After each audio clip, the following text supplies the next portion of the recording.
Hello everyone, welcome to wow ಏನು ರುಚಿ. So ಇವತ್ತು ನಾನು ಶೇರ್ ಮಾಡ್ತಾ ಇರೋದು ಒಂದು ತುಂಬ ಸ್ಪೆಷಲ್ ರೆಸಿಪಿ. ಅದೇನೆಂದರೆ ಜಾಮೂನ್ ರೆಡಿಮಿಕ್ಸ್. ಮತ್ತು ಈ ಜಾಮೂನ್ ರೆಡಿಮಿಕ್ಸನ್ನು ಯೂಸ್ ಮಾಡಿ ನಾವು ಮನೆಯಲ್ಲಿ ಇನ್ಸ್ಟೆಂಟ್ ಆಗಿ 10 ನಿಮಿಷದಲ್ಲಿ ಜಾಮೂನ್ನ ಹೇಗೆ ರೆಡಿ ಮಾಡ್ಕೊಳ್ಬೋದು ಅಂತಲೂ ನಾನು ಇದರಲ್ಲಿ ತೋರಿಸ್ತಾ ಇದ್ದೀನಿ.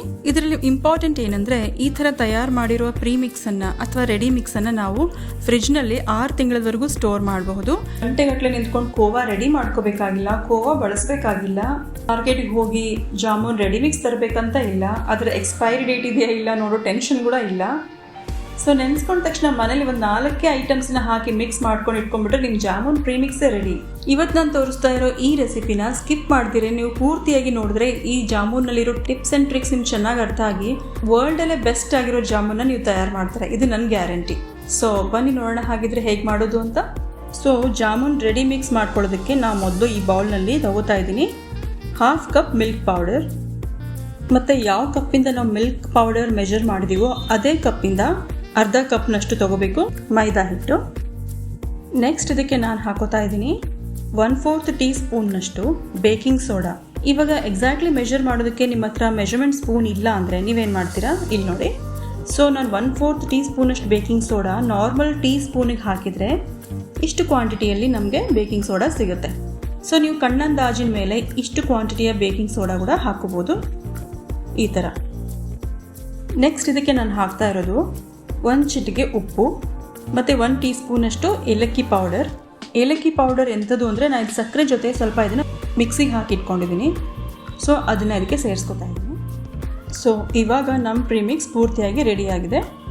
ಇದನ್ನು ನಾವು ಸ್ವಲ್ಪ ಸರಿಯಾಗಿ ಮಿಕ್ಸ್ ಮಾಡ್ಕೊಳ್ಬೇಕು. ನೀವು ಬೇಕಂದರೆ ಮಿಕ್ಸ್ ಮಾಡೋದಕ್ಕೆ ಜರಡಿನೂ ಉಪಯೋಗಿಸ್ಬೋದು. 1-2 ಸರ್ತಿ ಜರಡಿ ಹಿಡಿದ್ರೆ ಎಲ್ಲ ನೀಟಾಗಿ ಮಿಕ್ಸ್ ಆಗೋಗುತ್ತೆ. ಆದರೆ ಇದನ್ನು ಚೆನ್ನಾಗಿ ಮಿಕ್ಸ್ ಮಾಡೋದೇ ಇಂಪಾರ್ಟೆಂಟು. ಈ ಜಾಮೂನ್ ರೆಡಿ ಮಿಕ್ಸಿಂದ ಜಾಮೂನ್ ಮಾಡೋದು ಎಷ್ಟು ಸುಲಭ ಮತ್ತು ಎಷ್ಟು ಕ್ವಿಕ್ ಅಂದರೆ ನೀವು ಎಣ್ಣೆ ಕಾಯಕ್ಕಿಟ್ಟು ಎಣ್ಣೆ ಕಾಯೋದ್ರೊಳಗಡೆ ಹಿಟ್ಟು ರೆಡಿ ಮಾಡ್ಕೊಂಡ್ಬಿಡ್ಬೋದು ಇದಕ್ಕೆ. ಸೊ ಮುಂದೆ ನೋಡಿ ಇದನ್ನು ಹೇಗೆ ಮಾಡೋದು ಅಂತ. ಸೊ ಜಾಮೂನ್ ರೆಡಿ ಮಿಕ್ಸ್ ಇವಾಗ ಪೂರ್ತಿಯಾಗಿ ರೆಡಿಯಾಗಿದೆ.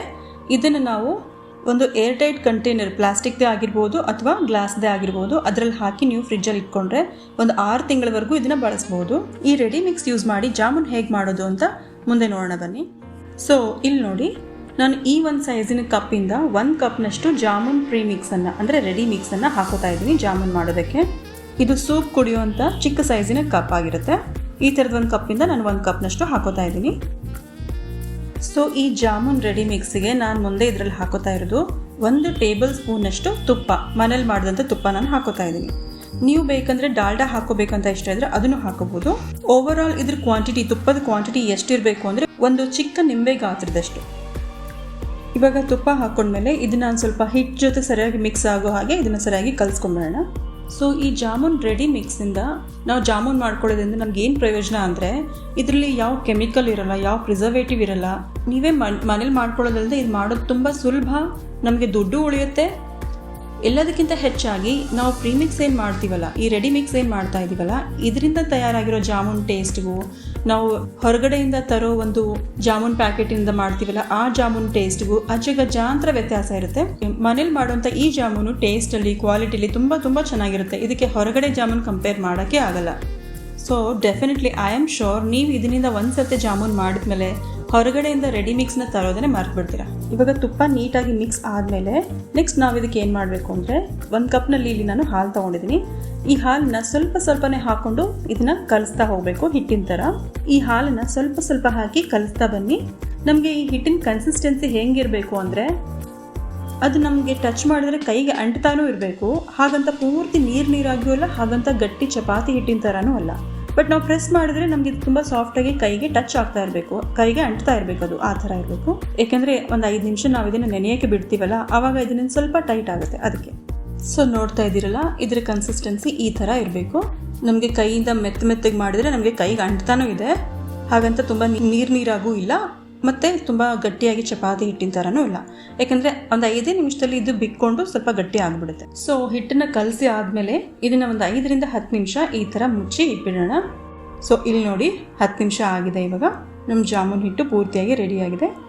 ಇವಾಗ ನಾವೇನು ಮಾಡೋಣ ಅಂದರೆ ಇದೊಂದು ಚಿಕ್ಕ ಪೋರ್ಷನ್ ತೊಗೊಂಡು ಬಾಲ್ಸ್ ಮಾಡಿ ಜಾಮೂನ್ ಮಾಡಿ ಇಟ್ಕೊಳ್ಳೋಣ. ಸೊ ಜಾಮೂನ್ಗಳನ್ನ ಪ್ರಿಪೇರ್ ಮಾಡೋಕ್ಕೆ ಮುಂಚೆ ಕೈಗೆ ಒಂದು ಸ್ವಲ್ಪ ಎಣ್ಣೆನೋ ತುಪ್ಪನೋ ಹಚ್ಕೊಳ್ಳಿ. ಇವಾಗ ನೋಡಿ ನಾನೊಂದು ಸ್ವಲ್ಪ ಹಿಟ್ಟು ತೊಗೊಂಡು ತೋರಿಸ್ತಾ ಇದ್ದೀನಿ ನಿಮಗೆ.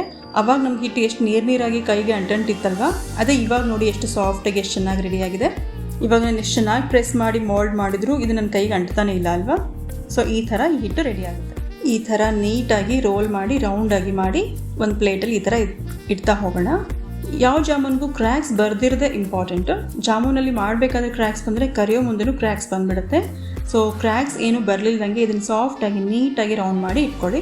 ಇದರಲ್ಲಿ ಮುಖ್ಯ ಏನು ಅಂದರೆ ನಾವು ಎಲ್ಲನೂ ಒಂದೇ ಸೈಜು ಒಂದೇ ಶೇಪು ಮೇಂಟೈನ್ ಮಾಡಿದ್ರೆ ಜಾಮೂನ್ ನೋಡೋದಕ್ಕೂ ತುಂಬ ಸುಂದರವಾಗಿರುತ್ತೆ, ತಿನ್ನೋದಕ್ಕೂ ಟೇಸ್ಟಿಯಾಗಿರುತ್ತೆ. ಸೊ ಇಲ್ಲಿ ನೋಡಿ ನಾನು ಈ ಥರ ಎಲ್ಲ ಜಾಮೂನ್ ರೆಡಿ ಮಾಡ್ಕೊಂಡ್ಮೇಲೆ ನನ್ನ ಕೈಯಿಂದ ಇದು 13 ಜಾಮೂನ್ ಆಗಿದೆ. ನೀವು ಸ್ವಲ್ಪ ಚಿಕ್ಕದು ಮಾಡಿಕೊಂಡ್ರೆ ಇನ್ನೂ ಜಾಸ್ತಿ ಆಗುತ್ತೆ, ಮತ್ತು ದೊಡ್ಡದು ಮಾಡಿಕೊಂಡ್ರೆ ಹಾಗೆ ಕಡಿಮೆ ಆಗುತ್ತೆ. ಬಟ್ 1 ಕಪ್ ಹಿಟ್ಟಿಂದ ನಾನು ಮಾಡ್ಕೊಂಡಿರೋದಿಲ್ಲಿ 13 ಜಾಮೂನ್ಗಳನ್ನು. ಸೊ ಈ ಥರ ರೌಂಡಾಗಿ ರೆಡಿ ಮಾಡ್ಕೊಂಡಿದ್ದೀನಿ. ನೀವು ಇವಾಗ ನೋಡ್ತಾ ಇದ್ದೀರಲ್ಲ ಜಾಮೂನ್ ನಾನು ರೆಡಿ ಮಾಡಿದ ಸೈಜ್ ಹೇಗಿದೆ ಅಂತ ಹಿಟ್ಟಿಂದು. ಬಟ್ ಈ ಜಾಮೂನ್ ಕರೆದ ಮೇಲೆ ಮತ್ತು ಇದನ್ನು ಸಿರಪ್ನಲ್ಲಿ ಸೋಪ್ ಮಾಡಿದ್ಮೇಲೆ ನೆನೆಸಿದ ಮೇಲೆ ಆವಾಗ ಇದ್ರ ಸೈಜ್ ಎಷ್ಟು ಡಬಲ್ ತ್ರಿಬಲ್ ಆಗುತ್ತೆ ನಿಮ್ಗೆ ಮತ್ತೆ ತೋರಿಸ್ತೀನಿ ನಾನು. ಸೊ ಈ ಕಡೆ ಪೂರ್ತಿ ಸಣ್ಣ ಊರಿಗೆ ನಾನು ಎಣ್ಣೆ ಕಾಯಕ್ಕಿಟ್ಟಿದ್ದೆ. ನೀವು ಬೇಕಂದರೆ ತುಪ್ಪನೂ ಯೂಸ್ ಮಾಡ್ಬೋದು, ತುಪ್ಪದಲ್ಲಿ ಜಾಮೂನ್ ಕರಿಬೇಕು ಅಂತ ಇಷ್ಟ ಇದ್ದರೆ. ಇವಾಗ ನಾನು ಟೆಸ್ಟ್ ಮಾಡಿ ನೋಡ್ತಾ ಇದ್ದೀನಿ ಎಣ್ಣೆ ಕಾದಿದೆಯಾ ಅಂತ. ಸೊ ಎಣ್ಣೆ ಕಾದಿದೆ ಇವಾಗ. ಸೊ ಜಾಮೂನ್ನ ಕರೆದ್ಬಿಡೋಣ. ಸೊ ನೋಡ್ತಾ ಇದ್ದೀರಲ್ಲ ಜಾಮೂನ್ ಹಾಕಿದ ತಕ್ಷಣ ಸೈಜ್ ಹೇಗೆ ದೊಡ್ಡದಾಗ್ತಾ ಇದೆ ಅಂತ. ಸೊ ನಾನು ಹಾಕ್ತಾ ಇರೋ ಸೈಜ್ ಇದು, ಬಟ್ ನಾನು ಹಾಕಿದ ಮೇಲೆ ಸೈಜ್ ಇಮಿಡಿಯೇಟ್ಲಿ ಅದು ಎಷ್ಟು ದೊಡ್ಡದಾಗ್ತಾ ಇದೆ ನೋಡಿ. ಸೊ ಎಲ್ಲ ಜಾಮೂನ್ನ ಕರಿಯೋದಕ್ಕೆ ಹಾಕಿದ ತಕ್ಷಣ ಇದನ್ನು ಕೈಯಾಡಬೇಡಿ. ಜಸ್ಟ್ ಸೈಡಿಂದ ಸ್ವಲ್ಪ ಸಾಫ್ಟಾಗಿ ಇದನ್ನು ಅಲ್ಲಾಡಿಸ್ತಾ ಇದ್ರ ಮೇಲೆ ಎಣ್ಣೆ ಹಾಕ್ತಾ ಬನ್ನಿ.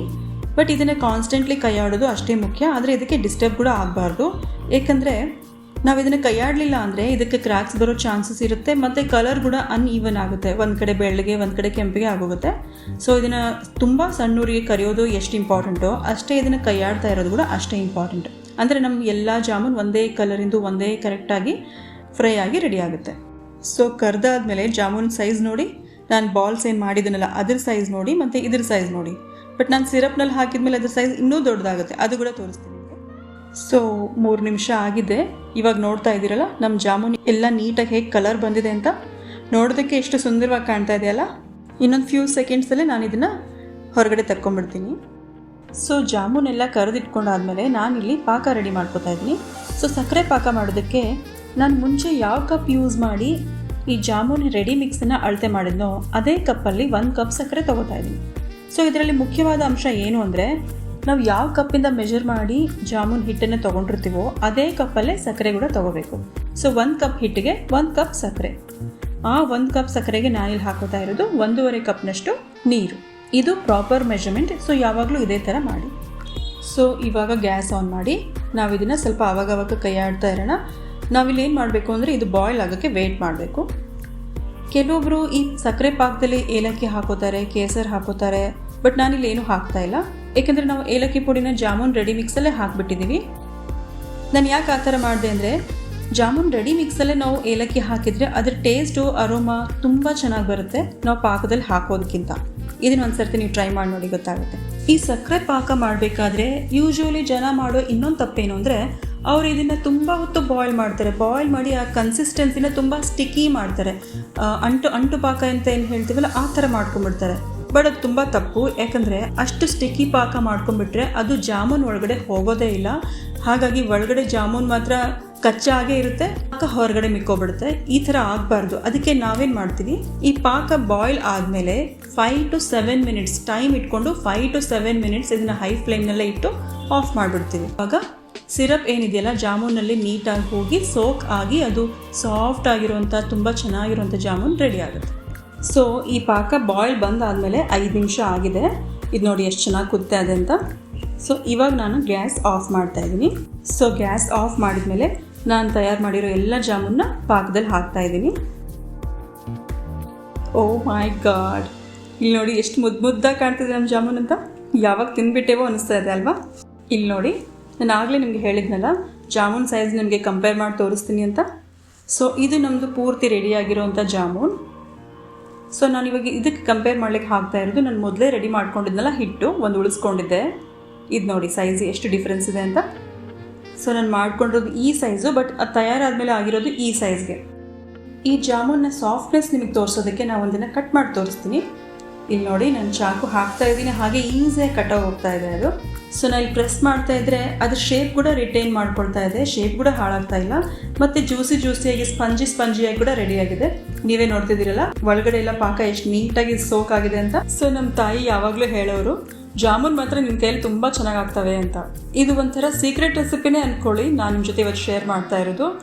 ಇವತ್ತು ನಾನು ಹೇಳಿರೋ ಪ್ರೊಸೀಜರು ಮತ್ತು ಮೆಜರ್ಮೆಂಟ್ಸ್ನ ನೀವು 100% ಫಾಲೋ ಮಾಡಿದರೆ ನಿಮ್ಮ ಜಾಮೂನ್ ಕೂಡ ಅಷ್ಟೇ ಔಟ್ ಆಫ್ ದ ವರ್ಲ್ಡ್ ಆಗಿರುತ್ತೆ, ತುಂಬ best jamun in the world ಆಗಿರುತ್ತೆ. ಡೆಫಿನೆಟ್ಲಿ ನೀವು ಇದನ್ನು ಟ್ರೈ ಮಾಡಿ ನೋಡಿ. ಮತ್ತು ಈ ಸೀಕ್ರೆಟ್ ರೆಸಿಪಿನ ನಿಮ್ಮ ಜೊತೆ ಶೇರ್ ಮಾಡ್ಕೊಳ್ಳೋದಂದರೆ ನನಗೇನೋ ತುಂಬ ಸಂತೋಷ. ಸೊ ಟೇಸ್ಟಿ ಫುಡ್ ತಿನ್ನಿ, ಆರೋಗ್ಯವಾಗಿರಿ, ಮತ್ತು ಲೈಫ್ನ ಎಂಜಾಯ್ ಮಾಡಿ. Thank you.